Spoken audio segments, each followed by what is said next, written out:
Welcome to episode 39. Today we're talking Gareth Malone, singing supplements, do they work, and vocal rehab. You excited about that?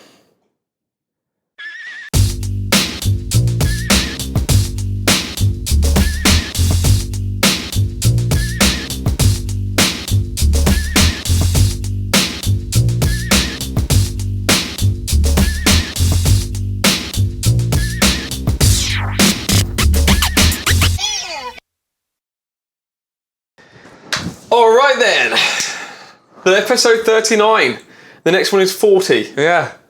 What do people buy each other for their 40th wedding anniversaries? Is it diamonds or something? Are we going to buy each other diamonds? I don't think we need to know it anyway. I don't think we need to. Oh. I just thought it would be nice. Okay. Have we got any music? Yeah. This is Cambree. Baby, tell me I'm your dream girl, 'cause I'm the one who's living in your dream world. Just open up your eyes and see, 'cause I don't want anything, don't need money or a diamond ring. Dream girl, baby, tell me I'm your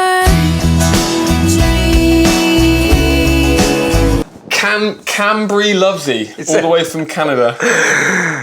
Not cranberry, as you said just now.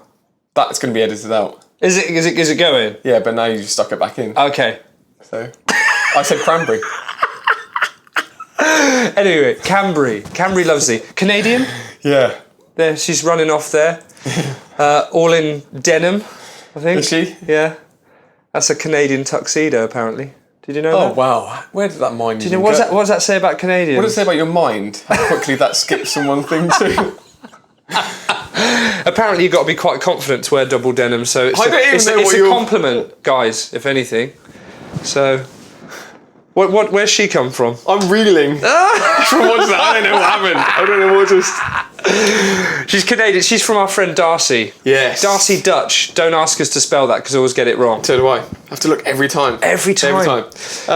Darcy D Music Group is the artist developer. Produces some crackers over there, doesn't he? Every time we go to the VU events, he brings a tribe along with him, and they produce some great material. They sweep the floor on the stage. Yeah. And then go running off into the mountains again. No, that's great. Really good stuff. So yeah, go and check out all of Darcy's stuff. There'll be a link knocking around for Cambree and her material as well on the somewhere around here. Yes, but talking about their performances at Vocalise You, for anybody who's interested, Vocalise You Artist Intensive Camp, which is the world's premier camp or intensive training program for artists, singers, and people generally interested in getting involved in that industry, is on again 18th of July this year. We're teaching there again. That's embarrassing. Doing workshops, one-to-one coaching, and also working with the teachers as well. But it's a life changer, right? It is a life changer. Over the course of these podcasts, you would have noticed us keep on mentioning this like every 8 episodes because we keep going back. And we probably say the same thing, which is it's a life changer. But it is especially if you're into singing. It's intense, and anything that's intense, you come off the back end going, wow, what just happened? And that's exactly what happens there, right? Yeah. I say we're lucky. I mean, I'm really lucky to be able to go over there and do it. Like our workshops are a right laugh. And educational. But in terms of, it's just a cracking vibe. We start every day together. Yeah, with a really good bunch of people. We do the Only Technique class there, and then there's style, dance, choreography, whatever, industry stuff. But then we go on to what we like one-to-ones. Everyone has like a one-to-one session with a teacher over there. There's a ton of great mentors, a ton of great industry pros that just rock up and give their insight. And then in the evening, there's a show that everyone's working towards in the day, and everyone just comes together at the end of the night just to watch all the artists smashing it. Well, and last year we were giving feedback on the performances with Dean, who is a songwriter. He wrote a bunch of Whitney songs. He sold however million What the records. hell were we doing on that Yeah, stage? we No idea. and then with Unbelievable. previous guest Wendy Parr, who's a Grammy award-winning co-writer. Yeah. Like, and then they had us too, but they're the sort of people that you're getting feedback from and mentoring from. Yeah. It's quite insane. So, yeah, and people from the UK do go, right? Yeah, they do. Yeah, it's clearly it's a lot of money, especially when you add in the flight and everything. But it's just one of those things. If it's a big deal in your life, if you're a singer or an aspiring artist, it's something I would say that you really do have to do because it's your thing and it's a life changer within your industry. So we'll see you there. Yeah. Right on. All right. So any other news? No other news from me apart from as I posted on the newsletter, I did a 12-mile assault course this weekend. How did you feel about that? How did you feel? I felt pretty awful by the end of it. Yeah, ice baths and electric, like dangling electric wires that you have to run through. You didn't do much running either, did you? No. So you have to run 12 miles. That's part of the thing. Like you're not supposed to do it unless you can run 12 miles. But you get all those reminder emails, don't you? Like, oh, Tough Mudder's coming up. Don't forget to book your car parking space and all that stuff. And you're just like, yeah, you're booked in. Like, what else do I need to know? I'll put on some shorts, a t-shirt and some trainers and let's friggin' do it. Let's do this. But when you get there, you just realise, 12 miles. It's 12. Cross country with 27 obstacles. I've got a feeling you were the only person that turned up and went, oh! I turned up, like loads of people said, I've had a massive bowl of porridge. Last night I ate 2 cottage pies and a bowl of pasta. Like, I turned up with a bacon sandwich. And I was like, I haven't had enough water. I'm just so friggin' blasé. Like, honestly, about 7 miles in, my body was going, no, you fucked. You've run out of energy. Like, you've got nothing. Your hip, my knees. The lack of preparation isn't funny now, is it? No, it's not. Yeah. But it was an extreme amount of fun. So I would recommend. Yeah. It's called Tough Mudder in the UK, but I would do it if I was you. Was the electric fences as bad as what the... Yeah, they put me on the floor. Yeah, crawling. There's a photo knocking around Facebook. Of Yeah, that, isn't there? I'll put it on I'll put it on the Naked Vocalist page of me dying in the mud, basically. Yeah. What about you? Gareth Malone business. Oh yeah, well, there's been an interesting week. I mean, clearly it wasn't this week. A month ago, I worked on a show. That's embarrassing. But the Naked Vocalist got approached because they needed a high-end vocal coach to work on the BBC. Vocal consultant. Let's get the value of it up. Okay. Yeah, that's what they call them, don't they? A high-end vocal consultant to work on the BBC. Who else would they go to? So it is in my area. Let me just lap up the adoration before I start again. It's so I went down anyway. Long story short, 2.5 days, changing lives, helping these people Directly, everyone. every single one of them. It's a show where the injured from war or post-traumatic stress, and they're going to sing at the Invictus Games. Prince Harry has asked for that to happen, which is just all quite amazing, really. Gareth Malone is putting together a choir Please come in. for the Invictus Games. It's definitely the most vulnerable group I've ever dealt with. I think it's about providing new opportunities in their lives. Gareth's Invictus Choir on BBC One. But so I went and helped for 2.5 days. Got the trailer through from the producer the other day, and she sent an email saying, "I hope you enjoyed the show, Steve. Thanks for your time again. It's amazing." So I sent back an email, thinking about all the lives I've changed, time spent, energy, outward. Am I on the show? Did I make Nothing inward. not on the show? Didn't make the cut, Steve. Didn't quite make it. Good time though. Fun. How's Gareth? He's good. No, joke aside, quality. Gareth is a talented in more than one way kind of guy. That sounds weird. Did you guys have a relationship while you were there? No, but he's a lovely chap. But really, I need to talk about the fact that he I think some people may have a perception of him that, you know, he's the TV guy, but his music skills, his directing skills are up there, and he really does know how to play that game of, I need to get these people to sing and the choir to sing and it all to come together for the result. But actually, I'm also thinking about what the story needs to say for the TV, how to, without, I'm not saying he definitely doesn't manipulate for the bad. But nevertheless, the show has to follow a structure, Exactly, right? And he yeah. probably has to think about that all the time. Yeah, and watching him in action doing that was really great to see, because he's been doing it for years, but he is really good at what he does. Great time, really good to help out, and you know, we're famous enough anyway. Do you know what I mean? I don't need it. I'm too busy. Anyway. So then, that's that. No callers though. If anybody Please do call us. connections. Well, I'm bored. I've got nothing to do. 21 days. 21 days. Kick us off. 60 seconds. Can we do this in 60 seconds? I don't think so, but we'll try. Go. 21 days of vocal training. Join us. Snapchat. It's going to happen on Snapchat twice a day. We're following the Sing Pro approach. Naked Vocalist on Snapchat. That's right. Sing Pro approach. The software. If you don't know about it, there's a link coming up now. There's workouts on there. We are going to be doing it to see how much our voices change over the course of 21 days. And if anybody wants to join us, purely just even if for the motivation that somebody else is doing it at the same time, we're going to post up when we're doing it during the day. Then jump on board, because your voice will change. If you want to join us on the Sing Pro thing, not that you have to use Sing Pro for this, but if you want to and you haven't got it yet, if you're going to buy it, could you please click our link? Because, Please. to be completely transparent, we will make money out of it. That's the point.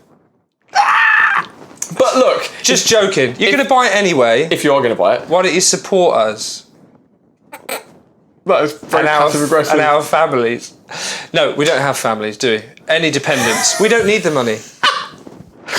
I don't have children. Yeah, exactly. The only food on the table is yours. So, but yeah, hopefully you might, if you've got the choice to click one or two links, just think about maybe one time that something's popped up and you think, oh yeah, I remember what those louts said, and it's really helped me on my performance.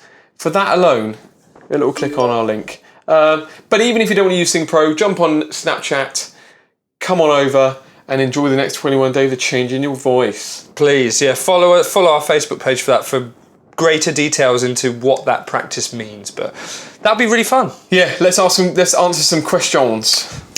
Be my guest. All right, I'm going to scoot on over here. Hey guys, great podcast. How do you feel about that compliment? It's not really hitting the mark for me, to be honest. Yeah. Could be far more invested. You want some more? Yeah. I guess he's lucky he asked a good question. We made it on. So think about that in the future, guys, if you... You know, ham it up a little bit. I have a question about supplements. I keep hearing that some supplements help the voice, but I'm wondering if they are actually worth the money. Any advice for me? Carl Jenkins. To the point. Straight in there. So what do you... Singing supplements. Yeah, what supplements do you know about on the market? Well, yeah, supplements is a funny word, isn't it? Like, whether that means to supplement what you're already doing, like a dietary supplement or whatever. But, you know, there's lots of products out there that you can use that aren't, you know, your usual thing, like throat sprays. I probably shouldn't name them, but there are throat sprays out there. One that looks like a man with a bow tie on. Have you seen that one? Mm-hmm. There are pastels. Probably can say Vocal Zone because they've been on the show before. There's other pastels, glycerin pastels. Yes, so many different things that are out there. Which would explain why people are confused about what to get Yeah, and why. what's good. And, you know, I've tried some of them. Have you? Yeah. I've tried some of the throat sprays. I've obviously tried Vocal Zone. Tried glycerin pastels and whatever. And you know what? Like, if I look at the times when my voice was its best, I wasn't doing anything. I wasn't taking anything. It's only when I feel like I'm in the shit that I feel like I'm taking something and it might be helping me, right? Totally. So, yeah, we've got to look at it from so many different sides, haven't we? What's available? Does it work?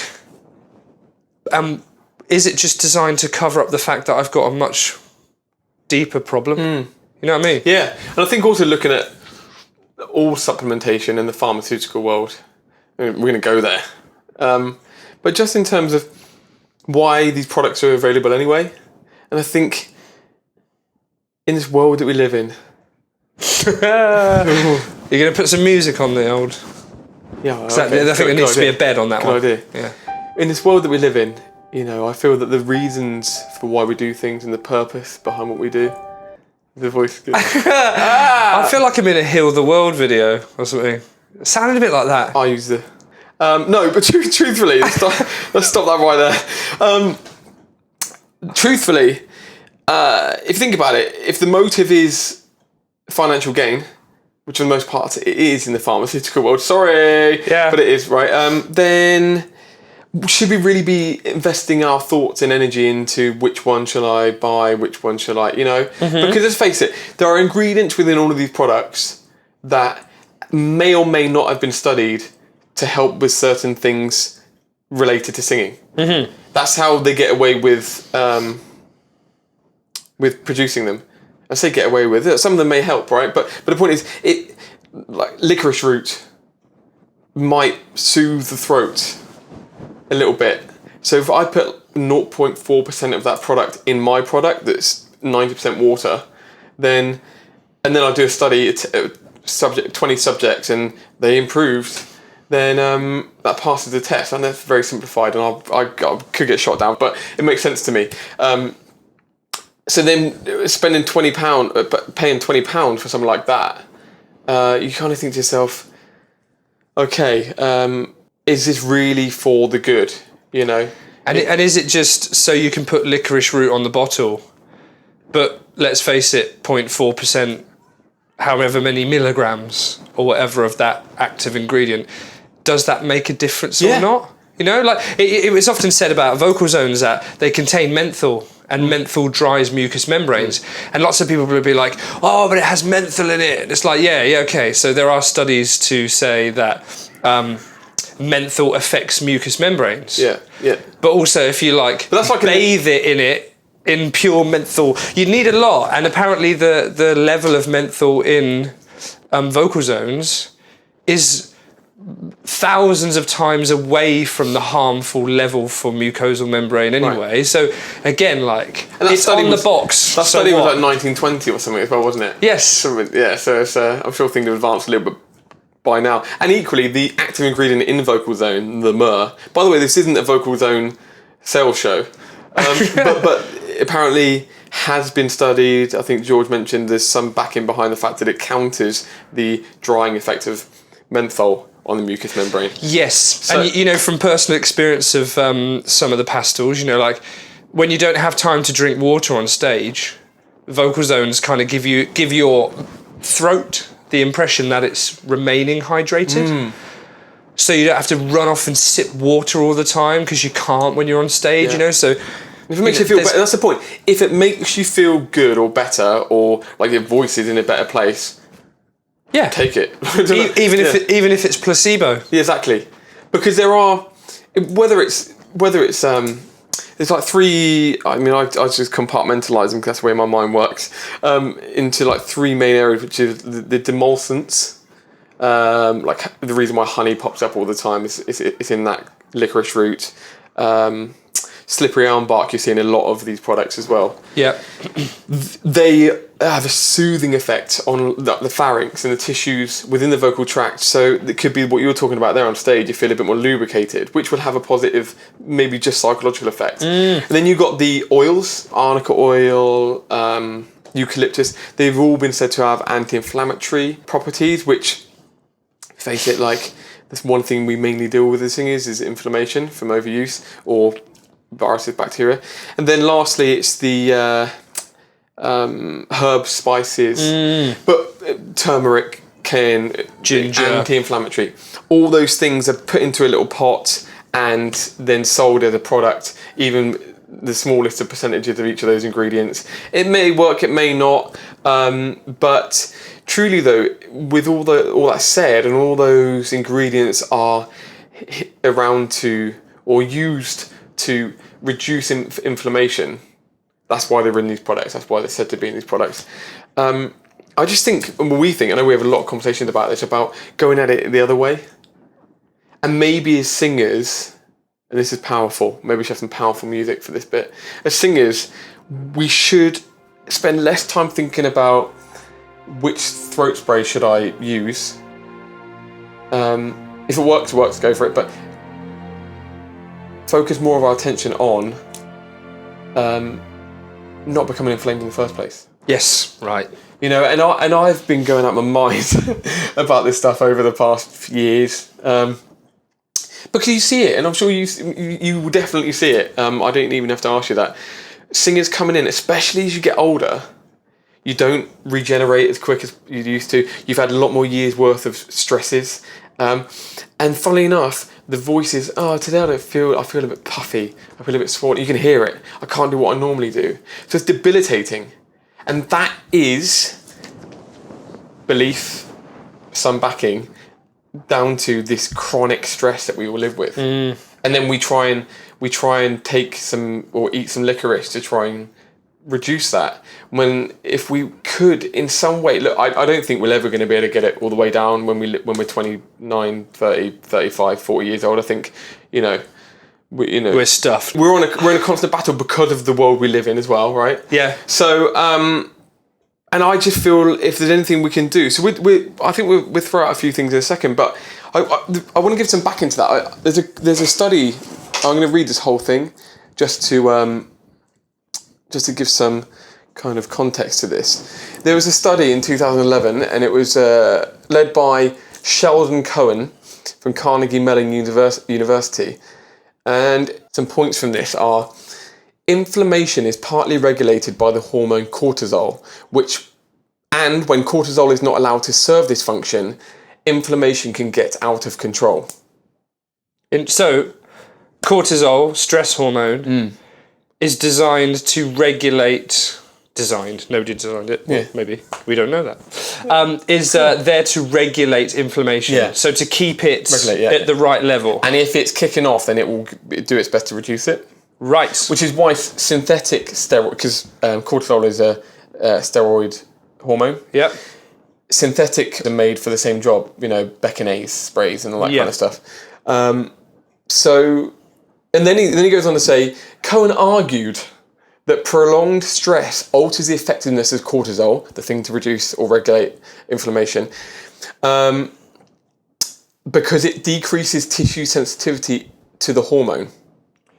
Which is interesting. So you keep getting stressed, and it keeps on releasing cortisol to do it, and then it's like, because it's like diabetes. It's like the more you stimulate insulin from eating crappy foods.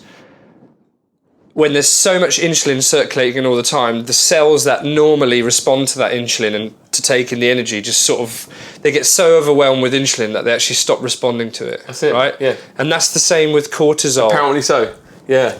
And specifically, immune cells become insensitive to cortisol's regulatory effect. In turn, runaway inflammation is thought to promote the development and progression of many diseases, meaning... he goes on to say it, so I don't know that. With the common cold, symptoms are not caused by the virus. They are instead a side effect of the inflammatory response that is triggered as part of the body's effort to fight infection. The greater the body's inflammatory response to the virus, the greater the likelihood of experiencing symptoms of a cold. Symptoms of a cold. Like, as a singer, that's the last thing we want. Symptoms of a cold. Yeah.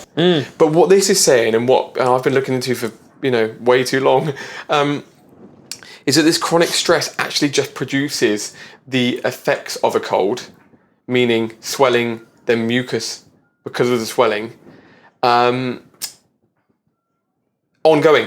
You can always attribute it to times in your life, can't you, or other people that you see in the studio. But yeah, just the notion of the stress hormone being stimulated so much by a stressful life, and that leading to the fact that the symptoms of your cold will be so much worse. Because that's like my voice. The back of my nose is always the place where it starts. Right. Start swelling, then my soft palate starts hurting, then suddenly I feel like crap and my throat's a nightmare, and it's happens. That's how it develops. So to see that sometimes be worse, sometimes not, but often correlating with how much work I'm doing, how much crap I'm eating. Now, if you're not a singer, who cares? I mean, you might just be a little bit kind of like snivelly for a day. You might have a bit of postnasal drip. But as a singer, it's like, I honestly think that we really need to prioritise it and think about what can we do to make the situation happen, because it's so debilitating, you know. And so what does that mean? It means, firstly, not spending the time that we're thinking about what spray to get, and investing that time into how can I reduce the stress in every aspect of my life. And it's, I mean, I don't know, when we talk about this as well, we tried it, when you're trying to run a million businesses and have a life and teach people to the best of your ability, there's no wonder your internal system's on overdrive, right? And to try and get around that, it's tricky, but that's where I think we need to go with it. And foods can help on a regular basis. Like there's you've just bought your bullet. Yes. Honestly, one of the quickest ways to do it is to, because food's massive. I again could just be belief, but I feel I'm quite in tune with what's going on inside my body. Too much coffee inflames my insides, but I sometimes I'm on a caution to the wind, baby. 5 day cycle of it, and then funnily enough, I stop it and then drink some stuff that I literally do. I go from coffee to cucumber, cabbage, celery, ginger, spirulina, and there's something to make it taste nice, like half an apple, juice. Drink that every day and then watch the results. And yeah, funnily enough, I'm not as heavy here. I'm a bit more kind of vibrant. I can digest food better. And it just is obvious. I think the feeling of it goes along with it as well. Like exactly, yeah. The fact that I've made myself something really, really packed with nutrients, I'll be like, I feel prepared. You know what I mean? I feel good about just the act of actually doing it. And there's a London Underground advert that I keep seeing that just says, like, care for your body like it was your mate's body, like it belonged to someone else. Because you wouldn't kick the bollocks out of it if it belonged to someone else. I've just heard a similar thing, which might dig a bit deeper, but this wasn't the same thing. It was treat yourself like your child. You'd like your child to treat their selves. I thought you were going to say something like treat yourself like two birds with glass houses. No, I've got it. Treat yourself. Early bird catches the chocolates on a weekend. No, so yeah, whatever. Treat yourself I'm like so confused. Yeah, but yeah, totally. Gets you on top of life. But I think the right habits in life means that like you don't need to worry about this shit. You can just. You don't need supplements if you're in a healthy place and whatever. Supplements, access to the vocal cords is questionable. Some of the throat sprays, like ENTs have said, you're best off not inhaling anything that's not water or saline. You know what I mean? Like oils and everything else. It's not that great. Vapors are always not always that great. Vocal Zone reputably works because it's a vapor and you can breathe it in, but other pastils that don't vaporize arguably just treat the throat and don't really help your voice itself. They just help you to not feel dry. Same with throat sprays, all that stuff. But if we look, there is one side of it actually. We look at all those anti-inflammatories, but I'd love to, if anybody has any experience of this, but Reena Gupta has a really good blog on her website about overusing herbal supplements. That they're really helpful, like ginger and garlic, and they have a case study of someone who hemorrhaged, but looking at the blog, they were taking some quite heavy doses of blood thinning agents like ginger, which could leave them susceptible to hemorrhage, and turned out resulted in a hemorrhage. So that's one side of it that I'm sure we'll put a link to that in the show notes for this, but that's another side of it where if you're hell-bent on using supplements, be aware that, again, it may be like this wonder thing, but if you cane it too much or take concentrates of it, it could swing the other way. Yeah. You could leave yourself open to the side effects of something else that it encourages. I think that's a great way to wrap it up, mate, because the balance of it. Because let's face it, I'm not standing on the pedestal saying, get your life in order and forget supplements. Because if something is working and you are feeling down or you're feeling like your voice isn't working, then go for stuff. Like try it out. Like if it's going to help you in that moment, then do it. But maybe you're shifting, because if you use it once or twice over the course of a few weeks, at least you can be safe in the knowledge that you're doing the other stuff as well in order to try and in order to do it in some ways in the right order. Yeah. Reduce inflammation. Not just pile in spray and worry about your technique, sleep and diet later. Like sleep, eat, drink and train, and if that's not working for you, maybe one of these things might supplement or even placebo you way into something that's a better situation. But is it weird for me to, this is the last thing I'll say on this, is it weird that when people come in, great singers, a young lady came in the week and she's a teacher, and so she's talking all day and stressed because of the workload, and then wants to sing and is out gigging and whatever. But I think to myself, God, you got one life, and you love singing, you love performing. I know it's crazy to go stop being a teacher. It seems crazy in this, but if you did go and live in a cave, I'll go back to the cave. But if I lived on a beach selling keychains in the sunshine and then went out and enjoyed singing, sometimes I just think it's the way. Do you know what I mean? You could be the Ray-Ban man, couldn't you? The Ray-Bon. Ray-Bon, yeah. Ray-Bon. Yeah. But do you know, like Roy-Ban. I just think that we often just skip by the life choice thing. I've got to do this because it's what I spent the last 5 years doing. But really, if I don't know, work to facilitate your life, I think, is probably like the sentiment there, rather than freaking just grind yourself into the ground. Exactly. Yeah. Anyway, let's move on. Let's move on to another question, which is: this is 5 minute madness. Are we going to absolutely cane each other if it doesn't make 5 minutes? Have you got your timer? Shall I set a timer? Yeah. All right, hold on. 5 minutes at the most. Okay, stopwatch. Timer. For this question, which is 5 mins. Right. I'll start it once we've read it. 5 minute madness. This is a question from Gemma. She says, "Hey guys, have you got any info online already for the best course of action for rehabilitating a voice after vocal injury? Go!" All right. So the answer to that is personally no. I think at the moment there's not much about that, but I would say to begin with, there's a lot of psychology behind this question for both the teacher and the student. Yep. So like the teacher, scared of, there's a fear in working with people that have had vocal issues, understandably. Or even operations. Yeah. Yep. You can't see it. And a lot of it is based on hoping for the best, even after you've worked with them for a little while, right? So everyone is fearful. So there's that to contend with, and also there's the psychology of the person who just walked out of the operation.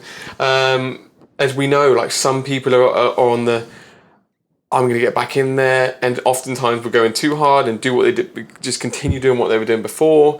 And as a teacher, we've got to try and rein that in. And then the other side of things, where some of them are scared to actually do anything.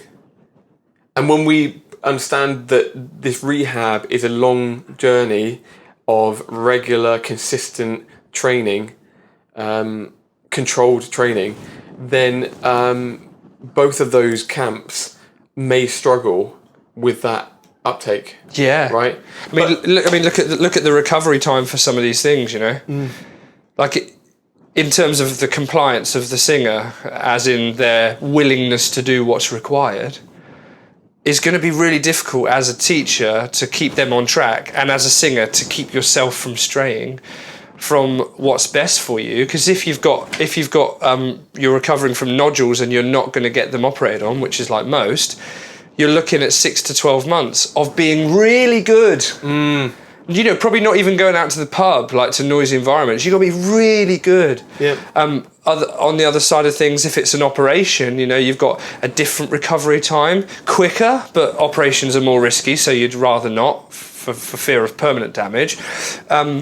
So yeah, you look at that and you think, blimey, yeah, the psychology of it from the student-teacher point of view is like, can we, between us, keep you on track with the right vocal behaviours long enough for you to not damage what's already there and for you to progress forward? It's like, so difficult. Yeah. So we've got 2 minutes. If we can get people on board, if we've got a great relationship where we're in it for the long haul, what kind of things would we be doing? Well, in vocal rehab, from my point of view, I like to see Just clarify very quickly. Operations would be for what pathologies? Something like a polyp. Right. Something that just won't go away, a cyst, a polyp, they have to be kind of operated on. So the recovery time for that is quicker. If the operation has been done with one of those tiny little knives, the recovery time is a matter of days. If it's laser, then there's burn as well as a missing part of your vocal fold. So that takes even longer, but still quicker than recovering naturally from something like nodules, which if you ideally don't operate on them, then you have to let them reduce, and that can take 6 to 9 months, right? 6 to 12 months, you know, whatever, or even longer, or maybe even a little bit shorter. So what would you do? Well, you need to, if you're a vocal coach or a singer, you need to get diagnosed.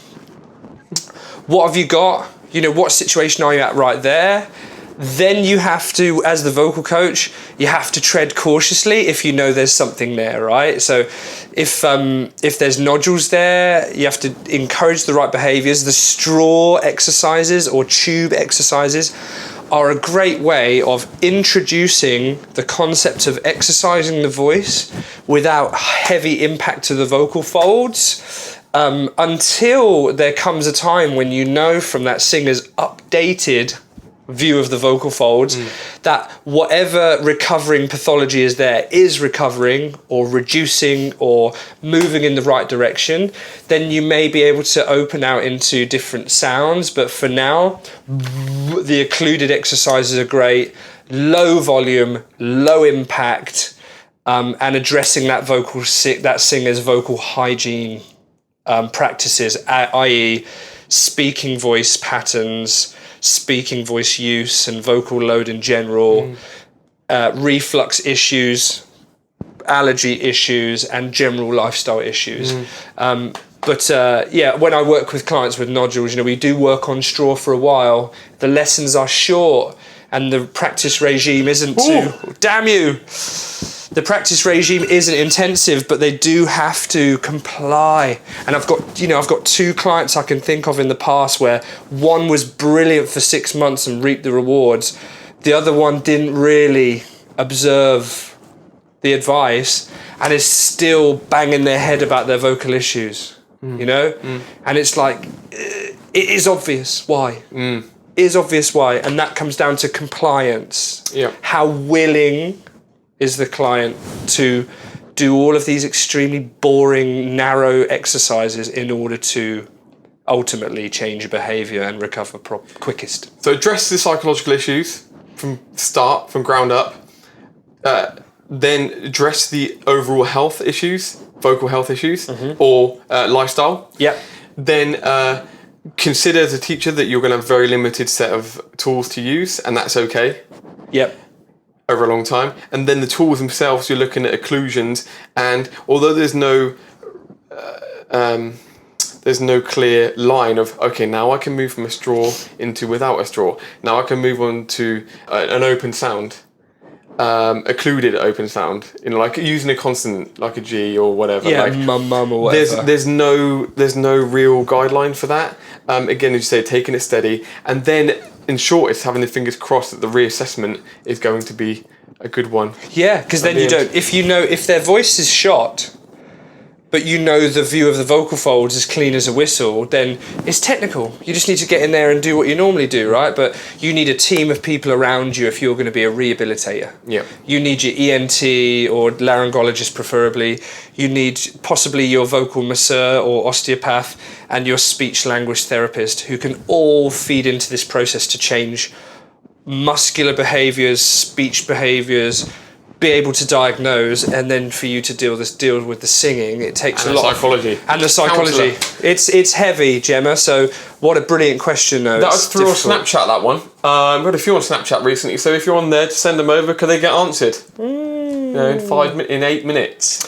So where are we now then? We got some. We've got a little video that we're going to just pop up. We get shared quite a lot of things on our Facebook site. Space. That's what my mum says. Facebook site. My Facebook website. And so we get shared quite a few things. And so we just thought we'd throw one in every now and again. And this is one we got shared by our good friend Duncan a couple of days ago. Just some really, really interesting, cool, slightly out there singing.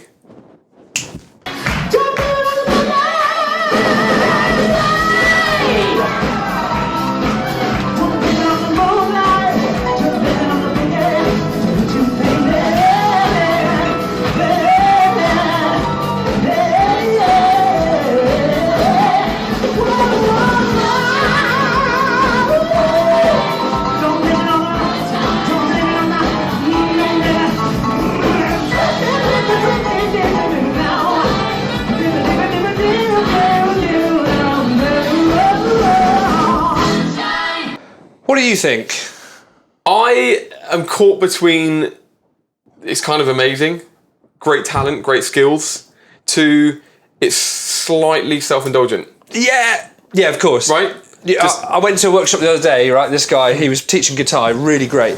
And he said, there is such a thing as too much awesomeness. Oh, right, really, yeah. You know, like, he was talking about Joe Satriani, you know, that guitarist, who's just like, it's like, you know, he's like, I love him. He's a god.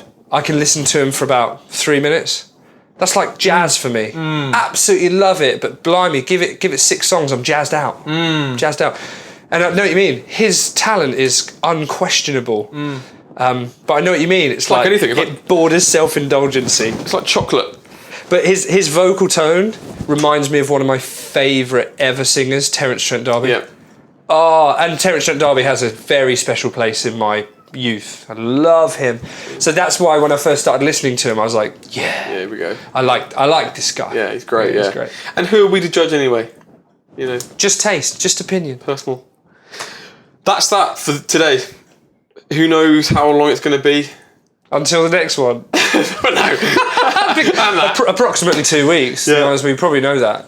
So we're off to a gig tonight. First time in a little while. Yeah, first time in a little while. And not with the public show a few weeks ago, but the first. What is it tonight? Corporate or is it wedding? Don't know. Either way, we're getting fed. That's all I care about. So that's going to be good. Maybe we'll get on Snapchat. Yes, we will. On the stage. That's how professional we are. What one thing do people need to do off the back of this? Can you force people to do?